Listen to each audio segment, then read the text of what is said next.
सभी मित्रों को नमस्ते। देखिएगा मित्रों, अपने बात करें नया राजस्थान जिला दर्शन, और आज की क्लास में हम बात करने वाले हैं 12 जिले के महत्वपूर्ण बिंदुओं के बारे में।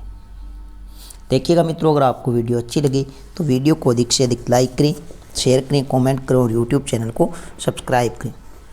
शुरुआत करते हैं आज की अपनी छोटी सी क्लास 12 जिले के महत्वपूर्ण बिंदुओं के साथ में। देखिएगा मित्रों, 12 जिला है। इसका संस्थापक अगर हम बात करें तो सोलंकी राजपूतों ने स्थापित किया था। कौन सा जिला? 12 जिला है मित्रों। यह राजस्थान का 28वां जिला है। यह आपको ध्यान रखना है कि राजस्थान का 28वां जिला कौन सा बनाया गया? तो 12 बनाया गया। किससे अलग करके? तो ध्यान रखना, कोटा से अलग करके बनाया गया। कब बनाया गया? तो ध्यान रखना 10 अप्रैल 1991 को यह बनाया गया था। 10 अप्रैल 1991 को राजस्थान का 28वां जिला 12 जिले को बनाया गया था। यह आपको ध्यान रखना है। तो परीक्षा में पूछा जाता है कि 12 जिला है, यह राजस्थान का 28वां जिला किससे अलग करके बनाया गया? तो कोटा से अलग करके बनाया गया। कब बनाया गया? तो 10 अप्रैल 1991 को। 12 जिले का प्राचीन नाम की अगर हम बात करें तो बरसाना मिलता है। क्या नाम मिलता है? बरसाना। लेकिन उपनाम है, वेरी वेरी इंपॉर्टेंट है, वराह नगरी। 12 का उपनाम क्या रहेगा? वराह नगरी। ये जो 12 जिला है मित्रों, इसका पड़ोसी राज्य की अगर हम बात करें तो ध्यान रखना मध्य प्रदेश, जिसे हम लिखते हैं एमपी। क्या रहेगा? एमपी, मध्य प्रदेश। अगर हम बात करें 12 के पड़ोसी जिले कौन कौन से हैं तो ध्यान रखना झालावाड़ और कोटा। झालावाड़ और कोटा, यह 12 जिले के प्रमुख दो क्या है? पड़ोसी जिले हैं, या यूं कह सकते हैं 12 के साथ सीमा बनाने वाले जिले कौन कौन से हैं? तो झालावाड़ और कोटा। 12 जिले का आरजे नंबर ध्यान रखना मित्रों, आरजे नंबर क्या रहेगा? 28। क्या रहेगा? 28। मित्रों एक बात आप ध्यान रखना, प्रतापगढ़ जिला है, पीछे अपने वीडियो में उसका आरजे नंबर 12 लिखाया था, लेकिन 12 किसका? डूंगरपुर का, जबकि प्रतापगढ़ का आरजे नंबर था 35। यह भूलवंश अपने 12 लिख दिया था, ध्यान रखना। तो 12 जिले का आरजे नंबर कितना रहेगा? 28। ये जो 12 जिला है, इसका शुभंकर की अगर हम बात करें तो इसका शुभंकर है मगर। क्या है? मगर। 12 जिले का प्रमुख नृत्य की अगर हम बात करें तो ध्यान रखना 12 का शिकारी नृत्य। ये परीक्षा में कई बार पूछा गया है कि शिकारी नृत्य किस जिले का प्रसिद्ध है? तो किस जिले का है? 12 जिले का प्रसिद्ध है। 12 जिले में यह भी प्रश्न कई बार पूछा गया है कि लहसुन मंडी राजस्थान में कहाँ है? तो राजस्थान में लहसुन मंडी की अगर हम बात करें तो यह कहाँ पर है? तो 12 जिले में। और 12 जिले में कहाँ पर है? तो छिंपा बड़ौद नामक स्थान पर है। कहाँ पर है? छिंपा बड़ौद नामक स्थान पर लहसुन मंडी है, या इसे कह सकते हैं छबड़ा 12 में लहसुन मंडी है। एक ध्यान रखना मित्रों, वेरी वेरी इंपॉर्टेंट, शेरगढ़ अभयारण्य। शेरगढ़ अभयारण्य है किस जिले में है? तो 12 जिले में। यह प्रसिद्ध है, किसके लिए प्रसिद्ध है? तो ध्यान रखना सांपों की शरण स्थली के लिए प्रसिद्ध है। शेरगढ़ अभयारण्य किसके लिए प्रसिद्ध है? तो ध्यान रखना सांपों की शरण स्थली किसके लिए प्रसिद्ध है? शरण स्थली के लिए प्रसिद्ध है। यह आपको ध्यान रखना, शरण स्थली के लिए प्रसिद्ध है। तो सांपों की शरण स्थली के लिए राजस्थान में कौन सा अभयारण्य प्रसिद्ध है? तो शेरगढ़ अभयारण्य, जो किस जिले में है? 12 जिले में। यह प्रश्न पूछा जाता है कि यह शेरगढ़ जो अभयारण्य है यह किस नदी के किनारे है? तो ध्यान रखना परवन नदी के किनारे है। किस नदी के किनारे है? तो ध्यान रखना परवन नदी के किनारे है। वेरी वेरी इंपॉर्टेंट है, कई बार परीक्षा में यहाँ से प्रश्न पूछा गया है कि शेरगढ़ अभयारण्य किस नदी के किनारे? तो परवन नदी के किनारे है। किस जिले में है? 12 जिले में। और यह किसके लिए प्रसिद्ध है? तो सांपों की शरण स्थली के लिए प्रसिद्ध है। यह आपको ध्यान रखना। नेक्स्ट अगर मित्रों हम बात करें तो Chhabra thermal power project. Chhabra thermal power project, ये ध्यान रखना मित्रों राजस्थान का प्रथम सुपर क्रिटिकल तकनीकी पर आधारित है। ये प्रश्न बहुत ही महत्वपूर्ण है कि राजस्थान का प्रथम सुपर क्रिटिकल तकनीकी पर आधारित कौन सा थर्मल पावर प्रोजेक्ट है? तो ध्यान रखना छबड़ा 12, कौन सा है, छबड़ा 12। और ये ध्यान रखना ये जो छबड़ा थर्मल पावर प्रोजेक्ट है ये ध्यान रखना कातीपुरा गांव में है। कहाँ पर है, तो कातीपुरा गांव में है। कातीपुरा गांव बारां जिले में, कातीपुरा गांव बारां जिले में है। और ये जो प्रोजेक्ट है यहाँ पर ध्यान रखना 2005 में इसकी क्या हुई थी, स्थापना हुई थी 2005 में। और राजस्थान की सर्वप्रथम सबसे बड़ी ऊर्जा परियोजना है, ये भी ध्यान रखना। नेक्स्ट ध्यान रखना कवई सुपर थर्मल पावर प्रोजेक्ट, तो इसका संबंध भी किस जिले से है, तो ध्यान रखना बारां जिले से है। और यह एक निजी क्षेत्र की क्या है, पावर प्लांट है।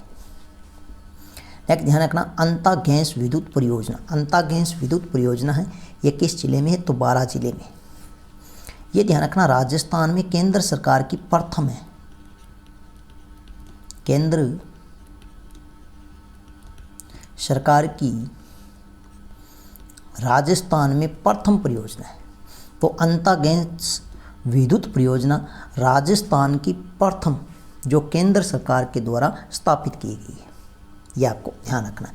और इसकी स्थापना लगभग कब हुई थी, 1889 से 90 में, 1989 से 1990 में इसकी क्या हो जाती है, लगभग स्थापना हो जाती है। तो इसमें केंद्र सरकार का योगदान अगर हम बात करें तो ध्यान रखना केंद्र सरकार का योगदान यहाँ पर रहेगा 0.7 मेगावाट, ये अपने केंद्र सरकार का योगदान है। जबकि राजस्थान सरकार का योगदान की अगर हम बात करें तो ध्यान रखना 19.81 मेगावाट, यहाँ पर ध्यान रखना राजस्थान का इसमें क्या है, योगदान है। एक ध्यान रखना मित्रों यहाँ से भी प्रश्न पूछा जाता है कि बेथली सिंचाई परियोजना का संबंध किस जिले से, तो बेथली सिंचाई परियोजना का संबंध है बारां जिले से। बिलास सिंचाई परियोजना का संबंध बारां जिले से। और परवन परियोजना का संबंध किससे है, तो ये परवन आपको ध्यान रखना है बारां जिले से। अंधेरी परियोजना का संबंध बारां जिले से, लेकिन लहासी सिंचाई परियोजना का संबंध किससे है, तो बारां जिले से। यहाँ से प्रश्न पूछा जाता है। नेक्स्ट मित्रों हम बात करें तो सीताबाड़ी का मेला, यह आपको ध्यान रखना है सीताबाड़ी का मेला।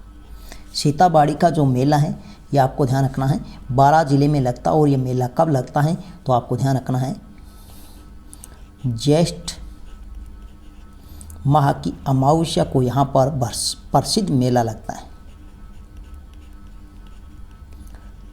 यह परीक्षा में कई बार प्रश्न पूछा जाता है कि सीताबाड़ी का मेला किस जिले में लगता है, तो ध्यान रखना सीताबाड़ी नामक स्थान केलवाड़ा बारां जिले में। कब मेला लगता है, तो ज्येष्ठ माह की अमावस्या को यहाँ पर प्रसिद्ध मेला लगता है। एक सीता माता का मेला है, वो भी ज्येष्ठ माह की अमावस्या को, लेकिन वो प्रतापगढ़ जिले में लगता है। नेक्स्ट आपको ध्यान रखना है कपिल धारा का मेला।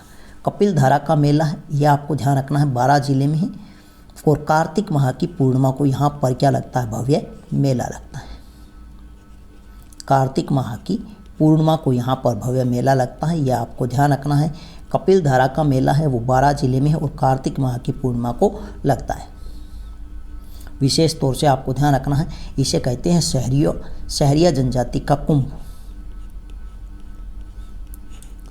सहरिया जनजाति का कुंभ,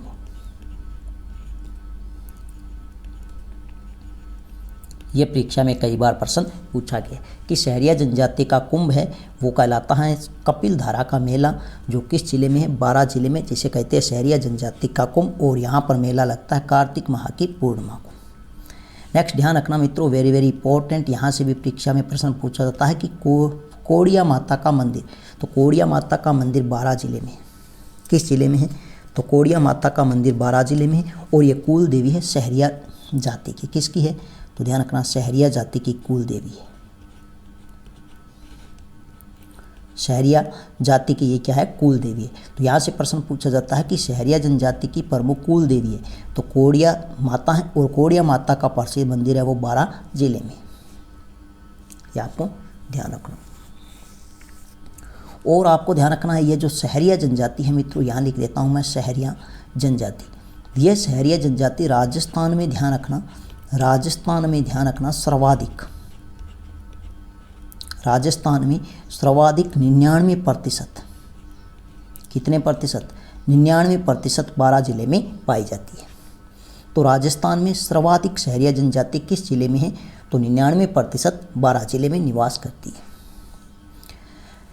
नेक्स्ट मित्रों, अगर हम बात करें तो गुमोर माता का यहाँ पर भव्य मंदिर है, मुशेन माता का और बिछावत माता का भी यहाँ पर भव्य मंदिर है। लेकिन दूसरा प्रश्न यहाँ से पूछा जाता है कि ब्राह्मणी माता का मंदिर, ब्राह्मणी माता का मंदिर, तो ब्राह्मणी माता का मंदिर है ये सोरसन बारा में है। कहाँ पर है? तो ध्यान रखना, सोरसन, सोरसन नामक स्थान बारा में है, ये आपको ध्यान रखना है। ब्राह्मणी माता का मंदिर सोरसन बारा में और माला की तलाई झील के किनारे, तो ध्यान रखना, माला की तलाई झील के किनारे, झील के किनारे, ये आपको ध्यान रखना है। ये जो मित्रों सोरसन है, यहाँ पर ध्यान रखना हाड़ौती का सबसे बड़ा गधों का मेला लगता है। हाड़ौती क्षेत्र का सबसे बड़ा मेला, अगर आपसे पूछे तो ध्यान रखना हाड़ौती क्षेत्र का सबसे बड़ा मेला, सबसे बड़ा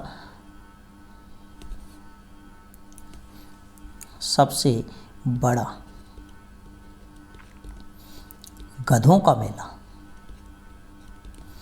गधों का मेला अगर आपसे पूछे तो वो कहाँ पर लगता है? सोरसन बारा में लगता है। अगर आपसे पूछे राजस्थान का सबसे बड़ा, राजस्थान का सबसे बड़ा गधों का मेला, तो राजस्थान का सबसे बड़ा गधों का मेला है वो ध्यान रखना लूणियावास, लूणियावास जयपुर में लगता है। कहाँ लगता है? लूणियावास जयपुर जिले में लगता है, यह आपको ध्यान रखना है। यहाँ से भी कई बार परीक्षा में प्रश्न पूछा जाता है कि राजस्थान में सबसे बड़ा गधों का मेला, तो ध्यान रखना लूणियावास जयपुर और हाड़ौती क्षेत्र का सबसे बड़ा गधों का मेला सोरसन बारा। सोरसन बारा में ब्राह्मणी माता का प्रसिद्ध मंदिर है, माला की तलाई झील के किनारे। और खास बात ध्यान रखना, ये जो ब्राह्मणी माता है मित्रों, ये संपूर्ण भारत में एकमात्र माता है, संपूर्ण भारत में एकमात्र माता है जिसके पीठ का श्रृंगार कर पूजा की जाती है। माता की, ब्राह्मणी माता है, इनकी माता की पीठ का श्रृंगार कर पूजा की जाती है, यह आपको ध्यान रखना है। तो वो कौन सी एकमात्र माता है? तो ब्राह्मणी माता है। नेक्स्ट ध्यान रखना मित्रों, वेरी वेरी इंपॉर्टेंट है, भंड देवरा। भंड देवरा मंदिर है बारा जिले में। भंड देवरा मंदिर कहाँ पर है? बारा जिले में है। ये जो भंड देवरा है इसे कहते हैं हाड़ौती का खजुराहो, इसका उपनाम है हाड़ौती का खजुराहो,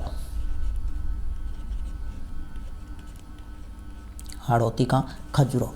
या इसे कहते हैं राजस्थान का, इसे क्या कहते हैं? राजस्थान का मिनी खजुराहो। क्या कहते हैं? मिनी खजुराहो, यह भी आपको ध्यान रखना है। तो भंड देवरा मंदिर है,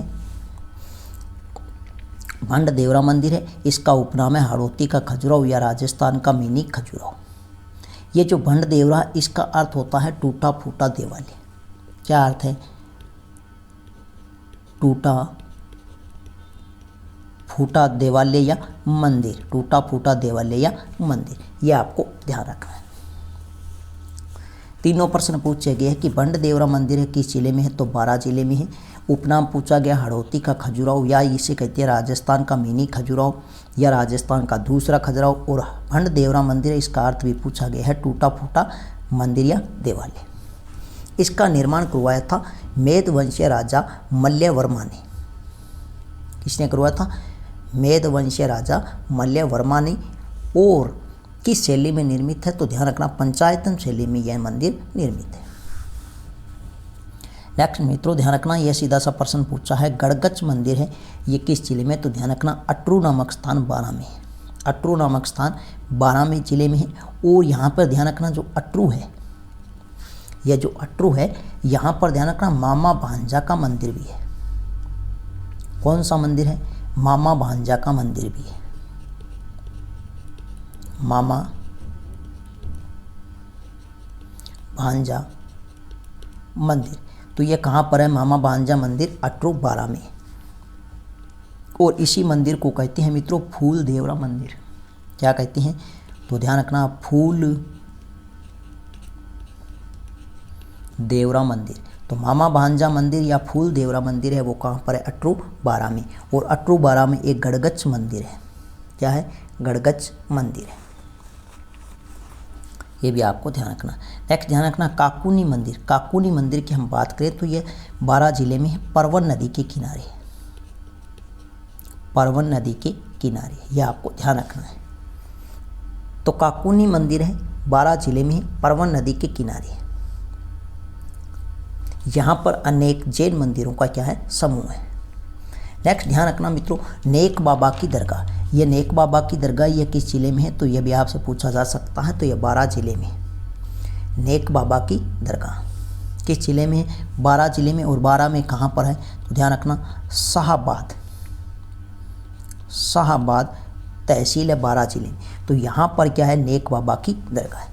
एक ध्यान रखना शाहाबाद का दुर्ग, वेरी वेरी इंपॉर्टेंट है।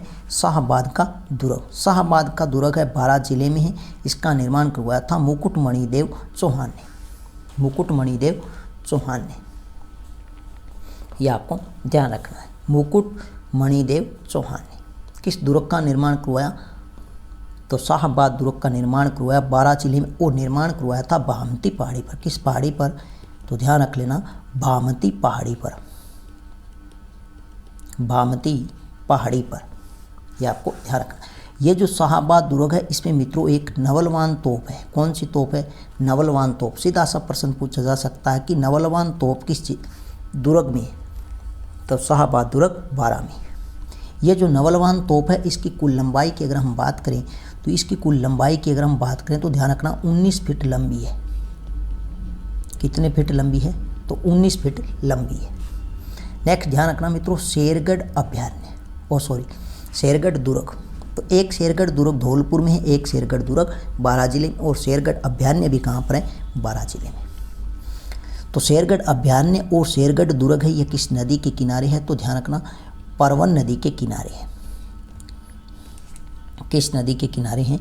तो ध्यान रखना परवन नदी के किनारे है। ये परीक्षा में बार बार प्रश्न पूछा जाता है कि शेरगढ़ अभयारण्य और शेरगढ़ दुर्ग बारां का किस नदी के किनारे है? तो परवन नदी के किनारे है। ये ध्यान रखना कोसवर्धन पर्वत है और इसके कारण इसका नाम ही क्या था? कोसवर्धन दुर्ग। कोसवर्धन क्या है? यहाँ पर एक पर्वत है और इसी पर्वत के कारण इसका नाम पड़ा था कोसवर्धन दुर्ग। इस दुर्ग का निर्माण नागवंशीय शासकों ने करवाया था, लेकिन पुनः निर्माण शेषासुरी ने करवाया और इसका नाम क्या पड़ गया? शेरगढ़ दुर्ग। क्या नाम पड़ा? शेरगढ़ दुर्ग। ये ध्यान रखना किस श्रेणी में है? तो जल और वन दोनों श्रेणियों में आता है। तो मित्रों ये थी आज की अपनी छोटी सी क्लास। वीडियो अच्छी लगे तो वीडियो को अधिक से अधिक शेयर, लाइक, कमेंट जरूर करें। नेक्स्ट मिलते हैं एक नए शानदार जिले के साथ में, नई वीडियो के साथ में। तब तक के लिए धन्यवाद।